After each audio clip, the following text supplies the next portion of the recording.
नमस्कार मित्रांनो, welcome to the digital platform of exam study. I am Professor Rajendra Gharse. I have done BE Electrical from Government College of Engineering Karad and MTech from Indian Institute of Science Bangalore.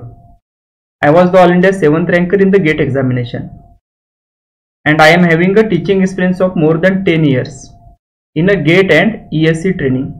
Okay, आणि मी तुमचा instructor आहे. Electrical circuits हा जो subject आहे जो Pune metro मध्ये syllabus मध्ये include केलेला आहे. ओके, तर मित्रांनो, इलेक्ट्रिकल सर्किट हा जर का सब्जेक्ट आपण बघितला तर हा बेसिक सब्जेक्ट आहे. हा सब्जेक्ट फक्त 3 लॉ वरती वर्क करतो: Ohm's law, Kirchhoff's current law आणि किर्चॉफ्स व्होल्टेज लॉ. राईट, हे 3 लॉ जर का आपल्याला परफेक्ट समजले आणि ते कुठे आणि कसे अप्लाय करायचे हे आपल्याला समजलं, डेफिनेटली यातला एकही मार्क आपण exam point of view miss नाही करणार. ओके, तर खूप महत्त्वाचा सब्जेक्ट आहे आणि याचे जे रिझल्ट असतील और कन्क्लुजन्स असतील ते जनरली यूज करतो आपण की बाकीचे जे सब्जेक्ट्स आहेत इलेक्ट्रिकलचे त्याच्यामध्ये. ओके, तो या व्हिडिओमध्ये आपण डिस्कस करणार आहोत या कोर्सचे किंवा या सब्जेक्टचे जो काही सिलेबस आहे, प्रत्येक टॉपिक मध्ये काय काय कंटेंट्स आहेत. ओके, आणि इथून पुढच्या व्हिडिओज मध्ये आपण काय घेणार आहोत, काय शिकणार आहोत. Okay, that we are going to discuss in this video. Okay, so let us discuss the syllabus. तर मित्रांनो, this is the actually syllabus. Okay, electrical circuit या सब्जेक्टचा सिलेबस आहे. ओके, पहिला जो चॅप्टर आहे network reduction and principles of DC circuits. Okay, तर या चॅप्टर मध्ये आपण डिस्कस करणार आहोत नेटवर्क रिडक्शनच्या कोणत्या कोणत्या टेक्निक्स आहेत, जसे की star to delta, delta to star transformation आहे, series parallel connection of circuit elements असतील. ओके, त्याच्यानंतर सोर्स ट्रान्सफॉर्मेशन टेक्निक आहे. ओके, हे सगळं आपण डिस्कस करणार आहोत नेटवर्क रिडक्शन मध्ये. आणि principles of DC circuit analysis मध्ये मेश अनालिसिस आहे, नोडल अनालिसिस आहे. राईट, ह्या गोष्टी आपण डिस्कस करणार आहोत. ओके, पण मेश आणि नोडल कडे जायच्या अगोदर आपल्याला त्याच्या अगोदर डिस्कस करावं लागतो ते 3 laws: Ohm's law, Kirchhoff's current law आणि Kirchhoff's voltage law. Okay, next second chapter आहे नेटवर्क थेरम्स. नेटवर्क थेरम मध्ये टोटल 5 थेरम इन्क्लूड केलेले आहेत. Okay, just like superposition theorem, Thevenin's theorem, Norton's theorem, maximum power transfer theorem आणि reciprocity theorem. Okay, तर हे सगळे theorems आपण discuss करणार आहोत सेकंड चॅप्टर मध्ये. ओके, नेटवर्क थेरम काय सांगतो आपल्याला की एखादा नेटवर्कचं जे अनालिसिस आहे ते कशा प्रकारे करायचं ते तुम्हाला नेटवर्क थेरम मध्ये समजेल. ओके, 5 डिफरंट थेरम्स आहेत, प्रत्येकाचा अप्रोच वेगळा आहे, प्रत्येकाची प्रोसिजर वेगळी आहे. ओके, पण आउटपुट जे मिळणार आहे प्रत्येकापासून ते सेमच आहे. ओके, नेक्स्ट थर्ड जो चॅप्टर आहे that is a single phase AC circuit series circuits. Okay, single phase AC series circuits या चॅप्टर मध्ये आपण डिस्कस करणार आहोत की एसी सर्किट्स. पहिल्या 2 चॅप्टर मध्ये प्रोबॅबली सगळे डीसी सर्किट्स होतील. ओके, थर्ड चॅप्टर मध्ये एसी सर्किट आहे आणि फोर्थ आणि फिफ्थ पण. ओके, एसी सर्किट मध्ये आरएल सर्किट, आरसी सर्किट आणि RLC circuit. Okay, RL, RC आणि आरएलसी. ओके, हे 3 आरएल सिरीज, आरसी सर्किट आणि आरएलसी सिरीज सर्किट. ओके, या 3 सर्किटचा अनालिसिस आपल्याला शिकायचं आहे. त्याच्यामध्ये काय येईल, इम्पेडन्स काय असेल त्याचा. ओके, करंट व्होल्टेजला लीड करतो, लॅग करतो, सर्किटचा पॉवर फॅक्टर काय असेल, राईट, इम्पेडन्स ट्रायंगल काय असेल, त्याच्यानंतर त्याचा पॉवर ट्रायंगल असेल, real power, reactive power, apparent power आणि त्याच्यानंतरचा महत्वाचा पॉईंट म्हणजे रेझोनन्स. या सगळ्या गोष्टी आपण डिस्कस करणार आहोत की चॅप्टर नंबर 3 मध्ये. चॅप्टर नंबर 4 जो आहे तो single phase parallel AC circuit आहे. ओके, जसं चॅप्टर 3 मध्ये हे सिरीज होते तसेच इथे काय होणार आहे, R L parallel, RC parallel आणि आर एल सी पॅरलल. ह्या 2 व्हर्टिकल लाईन्स म्हणजे काय इंडिकेट करतो, तर पॅरलल आहे म्हणून. Okay, R in parallel with L, R in parallel with C, R in parallel with L and C. Okay, अशा प्रकारे याच्यामध्ये परत इम्पेडन्स असेल, ऍडमिटन्स असेल, रेझोनन्स असेल, राईट, पॉवर ट्रायंगल असेल, इम्पेडन्स ट्रायंगल असेल, या सगळ्या गोष्टी आपण डिस्कस करणार आहोत चॅप्टर नंबर 4 मध्ये. चॅप्टर नंबर 5 मध्ये 3 फेज सर्किट्स, जसे की पहिले, थर्ड आणि फोर्थ जे आहे तो तुमचे सिंगल फेज सर्किट आहे. ओके, तर 3 फेज सप्लाय आपल्याकडे अवेलेबल असतो. राईट, एसी मध्ये 2 सप्लाय, सिंगल फेज आणि 3 फेज. ओके, तर 3 फेज सर्किटमध्ये 3 फेज सप्लाय आणि 3 फेज लोडचं कॉम्बिनेशन असेल. ओके, म्हणजे स्टार असेल कनेक्शन, डेल्टा कनेक्शन असेल. ओके, त्याच्यानंतर त्याच्यामध्ये लाईन फेज मध्ये रिलेशन काय आहे, इम्पेडन्स काय असतो, ऍडमिटन्स काय असतो, राईट. या प्रकारच्या गोष्टी, real power, reactive power, apparent power, या सगळ्या गोष्टी आपण डिस्कस करणार आहोत चॅप्टर नंबर 5 मध्ये. ओके, तर मित्रांनो फक्त हे 5 चॅप्टर्स आहेत. ओके, आणि खूप सिंपल आहे आणि आपण खूप डिटेलमध्ये याचे अनालिसिस करणार आहोत तिथून पुढच्या व्हिडिओजमध्ये. ओके, तर आता आपण डिस्कस करणार आहोत की 1 बाय 1 प्रत्येक चॅप्टरमध्ये ऍक्च्युअल कंटेंट्स काय काय त्यांनी स्पेसिफाय केलेले आहेत. ओके, तर पहिला चॅप्टर जसं मी म्हटलं की network reduction and principles of DC circuit analysis. Okay, पहिला पॉइंट दिला त्याच्यामध्ये source transformation. Okay, source transformation मध्ये काय आपल्याकडे voltage to current source transformation and current to voltage source transformation, right.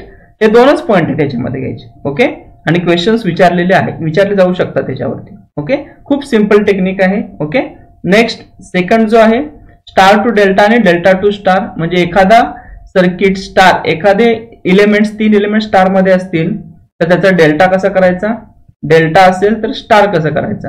Okay, हे आपण डिस्कस करणार आहोत स्टार टू डेल्टा आणि डेल्टा टू स्टार ट्रान्सफॉर्मेशन मध्ये. ही टेक्निक कशासाठी वापरली जाते, पहिले ह्या दोन्ही टेक्निक वापरल्या जातात नेटवर्क रिडक्शनसाठी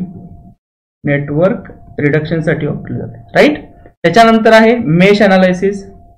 मेश अनालिसिस म्हणजे काय, नेटवर्क अनालिसिसची टेक्निक. नेटवर्क अनालाइज करायचं म्हणजे काय करायचं, तर त्या नेटवर्क मधला करंट फाइंड करायचा असेल कोणत्या तरी ब्रांच मधला, त्या नेटवर्क मधला कोणत्या तरी ब्रांचच्या अक्रॉसचं व्होल्टेज फाइंड करायचं असेल, that is nothing but network analysis. Okay, तर मेश अनालिसिस मध्ये काय, तेच अनालिसिस करायचं आपल्याला, ब्रांच मधला करंट फाइंड करणे किंवा एखाद्या ब्रांचच्या अक्रॉसचं व्होल्टेज फाइंड करणे. ओके, पण त्याच्यासाठी अप्रोच कोणता असणार आहे, किर्चॉफ्स व्होल्टेज लॉ आणि ओहम्स लॉ, या दोघांचा यूज करून मला तो फाइंड करायचा आहे. ओके, म्हणजे इथं फक्त केव्हीएल आणि ओहम्स लॉ आहे, आणि नोडल मध्ये काय आहे, केसीएल आणि ओहम्स लॉ. नोडल मध्ये पण आपल्याकडे अनालिसिस करायचं सर्किटचं, राईट. पण इथे डिफरन्स काय दोघांच्या मध्ये, इथे मी केव्हीएल आणि ओहम्स लॉ वापरतो आणि इथे मी केसीएल आणि ओहम्स लॉ वापरतो, राईट. म्हणजे मेश अनालिसिस मध्ये आपण केसीएल नाही वापरत, नोडल अनालिसिस मध्ये आपण केव्हीएल नाही वापरत. ओके, ह्या टाइपचे क्वेश्चन विचारले जाऊ शकतात. Okay, in mesh analysis which laws are used. Okay, त्याच्यामध्ये ते ऑप्शन देतील कॉम्बिनेशन मध्ये. Okay, be careful. मेश मध्ये केसीएल नाही वापरत, नोडल मध्ये केव्हीएल नाही वापरत. ओके, तर हे कंटेंट्स असतील चॅप्टर नंबर 1 चे, राईट. चॅप्टर नंबर 2 मध्ये जसं की म्हटलं नेटवर्क थेरम, त्याच्यामध्ये 5 थेरम्स आहेत. यस, पहिला थेरम आहे सुपरपोजिशन. सुपरपोजिशन थेरम आपण वापरतो कशासाठी, एखाद्या सर्किट मधला, एखाद्या ब्रांच मधला करंट फाइंड करण्यासाठी किंवा त्या ब्रांचच्या अक्रॉसचं व्होल्टेज फाइंड करण्यासाठी, आणि त्या सर्किटमध्ये मल्टिपल नंबर ऑफ सोर्सेस असतील त्यावेळेस मी सुपरपोजिशन वापरतो. ओके, त्याचं स्टेटमेंट काय असेल थेरमचं, राईट. त्याच्यानंतर त्याचं प्रोसिजर काय असेल, या सगळ्या गोष्टी आपण डिस्कस करणार आहोत सुपरपोजिशन थेरम मध्ये, राईट. सेकंड असेल थेवेनिन्स थेरम. थेवेनिन्स थेरम काय करतो, खूप मोठा नेटवर्क आहे माझ्याकडे. ओके, त्या खूप मोठ्या नेटवर्कचं फक्त 2 एलिमेंटने मी रिप्लेस करतो. एक आहे थेवेनिन्स व्होल्टेज सोर्स आणि दुसरा म्हणजे थेवेनिन्स रेजिस्टन्स, राईट. म्हणजे खूप मोठा नेटवर्क असेल त्याचे मी फक्त 2 एलिमेंटने त्याला रिप्लेस करतो. हा झाला तुमचा थेवेनिन्स थेरम. याच्यामध्ये देखील आपण स्टेटमेंट त्याचं काय असेल समजून घेणार आहोत आपण त्याचं स्टेटमेंट. त्याच्यानंतर आपण काय करणार, त्याची प्रोसिजर काय असेल या गोष्टी आपण डिस्कस करणार आहोत आणि त्याची न्यूमरिकल्स देखील. ओके, थर्ड आहे नॉर्टन्स थेरम. नॉर्टन्स थेरम मध्ये काय, जसं थेवेनिन्स काय करतो, एक व्होल्टेज सोर्स आणि एक रेजिस्टन्स, तसा नॉर्टन काय करतो, एक करंट सोर्स आणि एक रेजिस्टन्स, राईट. अशाने तो रिप्लेस करतो. ओके, आणि सेम त्याचे स्टेटमेंट असेल, प्रोसिजर असेल, त्याचे न्यूमरिकल्स असतील, right. Maximum power transfer theorem. Maximum power transfer theorem कशासाठी वापरतो, समजा एखाद्या सर्किटमध्ये सोर्स आहे आणि लोड आहे, तर सोर्स पासून लोडला जास्तीत जास्त पॉवर किती ट्रान्सफर होऊ शकते आणि ती मॅक्झिमम पॉवर ट्रान्सफर होण्यासाठी काय कंडिशन असेल हा कोण सांगतो, तर तो मॅक्झिमम पॉवर ट्रान्सफर थेरम सांगतो. ओके, तर ऍक्च्युअली त्यासाठी कंडिशन काय, जर का सोर्स आणि लोड असेल तर RL is equal to RES असतो. ओके, आणि सोर्स आणि मोठं नेटवर्क असेल बाकीचं आणि मध्ये नंतर लोड असेल तर तो असतो RL आणि RTH. हा कसा आला, राईट. त्याच्यानंतर त्याचे न्यूमरिकल्स आणि त्याचे स्टेटमेंट हे सगळं आपण डिस्कस करणार आहोत कमिंग व्हिडिओज मध्ये. Next reciprocity theorem. Reciprocity theorem काय सांगतो, एखादा नेटवर्क रेसिप्रोकल आहे की नाही याची माहिती देतो तो म्हणजे तुमचा रेसिप्रोसिटी थेरम. ओके, खूप सिंपल थेरम आहे, त्याचं स्टेटमेंट असेल आणि त्याची प्रोसिजर असेल. Okay, next. बट जर का आपण 5 थेरम बघितले त्यातले सगळ्यात महत्त्वाचे थेरम कोणते आहेत? सुपरपोजिशन, थेवेनियन्स, नॉर्टन आणि मॅक्झिमम पॉवर. कंपॅरेटिव्हली रेसिप्रोसिटी वरती क्वेश्चन्स कमी आहेत. Okay, next. Duality in the electric circuits. Okay, एखादा इलेक्ट्रिक सर्किट असेल त्याचा ड्युअल सर्किट कशा प्रकारे फाइंड करायचा, त्याचा यूज काय असतो, तो कुठे कुठे यूज होतो रिअल लाईफ मध्ये, या सगळ्या गोष्टी आपण डिस्कस करणार आहोत नेटवर्क थेरम्स या चॅप्टर नंबर 2 मध्ये. Okay, next. थर्ड चॅप्टर जो आहे single phase AC series circuits. Okay, तर याच्यामध्ये पहिले 2 चॅप्टर मध्ये जर साधारणतः डीसी सर्किट अनालिसिस होता, आता इथून पुढे जो स्टार्ट झाला तो तुमचा एसी सर्किट अनालिसिस झाला. ओके, जसा डीसी मध्ये रेजिस्टर असतो तसं एसी मध्ये काय असतात? इम्पेडन्स असतात, राईट.